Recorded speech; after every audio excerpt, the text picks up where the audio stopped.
एप्रिलमध्ये महाराष्ट्रामध्ये राज्यसभा विधान परिषद असे मोठ्या प्रमाणावर आहे. मी भगवंताला असं म्हटलं की बा राजा राऊत हा अतिशय कर्तृत्ववान माणूस, गैरसमजाने पडला, ज्यांनी पाडलं त्यांना नंतर पश्चाताप झाला, नंतर करून काय पश्चाताप होऊन काय उपयोग. तर त्याला पुन्हा एकदा आम्हाला विधान भवनात न्यायचं आहे. तर त्यामुळे विधान परिषद माननीय देवेंद्रजींचा अधिकार आहे, त्यामुळे मी दिली नाही. नाही तर कोणीतरी म्हणाल की देवेंद्रजींचे अधिकार कुठे काढून घेतो. देवेंद्रजींचेच अधिकार आहेत.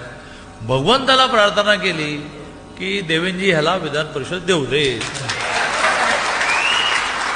आणि भगवंताला असं म्हटलं की ते झालं तर मी पुन्हा येईल आणि तुझी पूजा जी काही, मी तिथल्या ज्या महिला पुरोहित होत्या त्यांना म्हटलं की काय नवस करायचा असतो.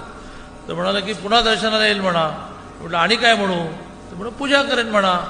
म्हटलं ठीक आहे. राजा राऊतला आमदार करण्यासाठी उद्या पुजाऱ्याने असं म्हटलं दिवसभर मग आल्यानंतर भगवंताच्या मंदिरात येणारा जाणारा प्रसाद वाटत बस. तर ते पण मी जोडेन माझ्या संकल्पामध्ये की राजा राऊतला आमदार केल्यानंतर मी दिवसभर प्रसाद वाटत बसेन. इतकं मनापासून आमचं सगळ्यांचं प्रेम आहे. आणि बरोबरीने हेही म्हटलं की राजा राऊतच्या माध्यमातून लोकांची सेवा होऊ दे, राजा राऊतच्या माध्यमातून ह्या भागाचा विकास होऊ दे, अशी मी प्रार्थना केली.